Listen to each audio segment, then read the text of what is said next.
சார்பில் நாளைய தினம் மதுரையில் முருக பக்தர்கள் மாநாடானது நடக்க இருக்கிறது. இந்த நிலையில் அந்த மாநாட்டிற்கு எதிர்க்கட்சி தலைவரும் அதிமுகவினுடைய பொதுச் செயலாளருமான எடப்பாடி பழனிசாமி அவர்கள் வாழ்த்து தெரிவித்திருந்தார். இதனையடுத்து பாஜகவினுடைய மாநில தலைவர் நயினா நாகேந்திரன் அவருக்கு நன்றி தெரிவித்து பதிவு ஒன்றை வெளியிட்டிருக்கிறார். அது குறித்தான ஒரு அண்மை செய்தியை பார்த்து வருகிறோம். விரிவான விவரங்களோடு இணைகிறார் எம்முடைய செய்தியாளர் லதா. கூடுதல் விவரங்களை வழங்கலாம். வணக்கம்.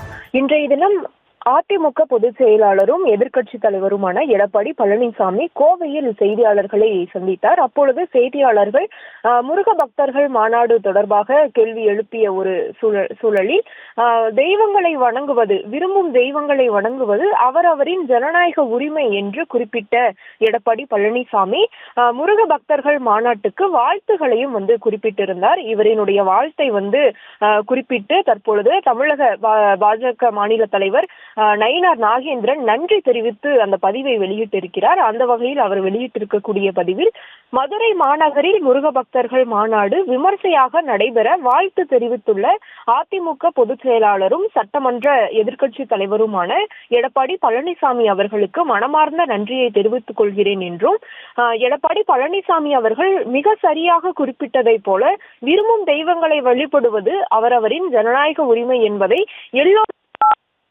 எனவே கட்சி பேதமின்றி ஆன்மீக நோக்கத்துடன் நாளை நடைபெற இருக்கும் இந்த மாநாட்டில் உலகெங்கும் இருக்கும் முருக பக்தர்கள் அனைவரும் கலந்து கொள்ள வேண்டும் என அன்போடு கேட்டுக்கொள்கிறேன் என்றும் அந்த பதிவில் நயினா நாகேந்திரன் தெரிவித்திருக்கிறார்.